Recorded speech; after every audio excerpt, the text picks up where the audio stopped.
Shalom, berjumpa kembali dengan saya Pendeta Januaria Simpan. Saya melayani di Jemaat GKE Bajarum.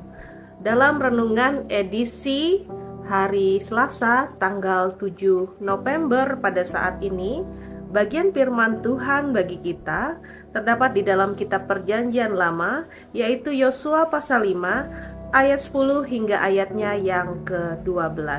Saya akan membaca bagi kita pada saat ini.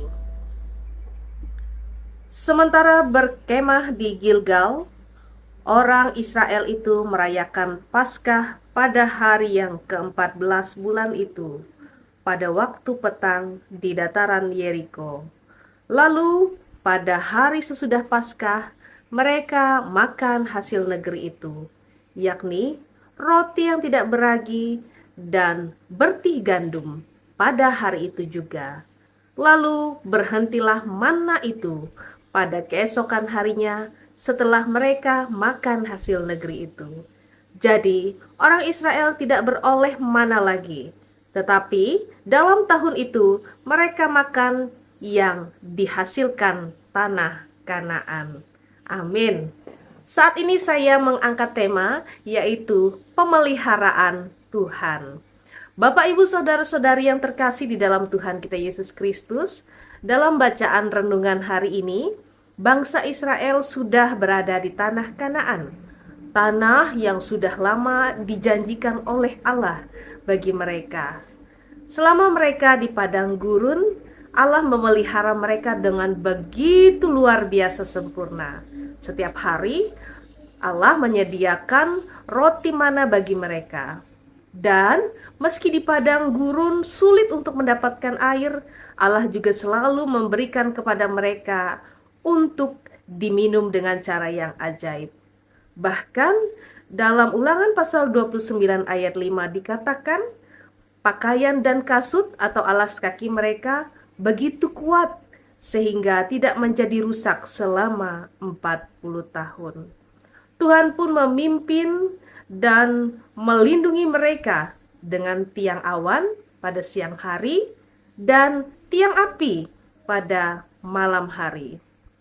Kalau bukan karena kuasa dan pemeliharaan Tuhan yang begitu luar biasa sempurna, mustahil bangsa Israel dapat bertahan hidup di padang gurun yang tandus selama 40 tahun hingga akhirnya mereka boleh tiba di tanah yang dijanjikan oleh Allah kepada mereka, yaitu tanah Kanaan.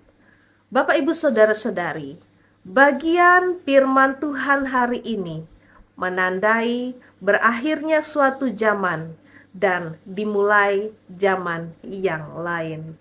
Manna adalah makanan khusus yang disediakan Allah bagi bangsa Israel sewaktu mereka mengembara di padang gurun. Sekarang mereka memulai hidup yang baru. Mereka menetap di negeri Kanaan, yaitu tanah yang dijanjikan Allah kepada mereka. Mereka dapat menanam gandum yang akan menjadi makanan pokok mereka. Apa yang dapat kita pelajari dari bagian firman Tuhan hari ini?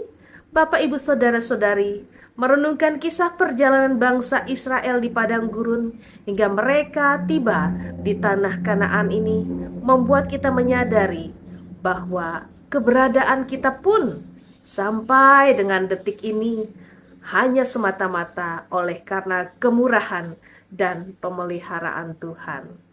Bila setiap hari kita masih dapat menghirup udara segar dengan gratis, diberi kesehatan yang baik, kita masih dapat menikmati makanan dan minuman yang layak setiap hari, bahkan usaha atau pekerjaan kita begitu diberkati oleh Tuhan, itu semua adalah anugerah dari Tuhan, serta kuasa campur tangan Tuhan.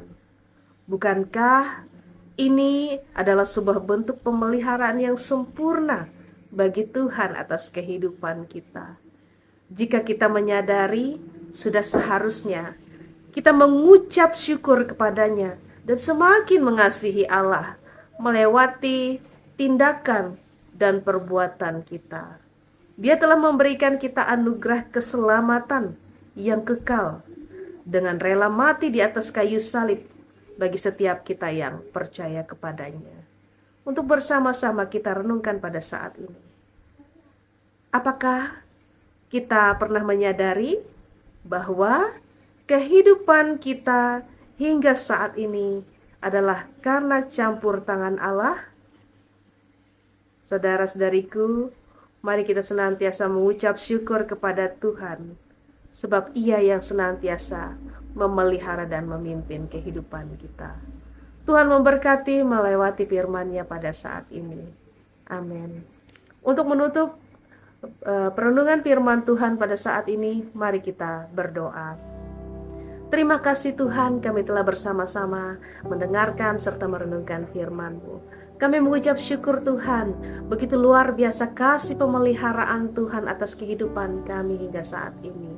Ajar kami untuk senantiasa menyadari setiap kebaikan Tuhan dan meresponnya dengan senantiasa hidup benar sesuai dengan kehendak Tuhan. Terima kasih Bapa, kami mengucap syukur di dalam nama Yesus Kristus Tuhan dan Juru Selamat kami. Amin.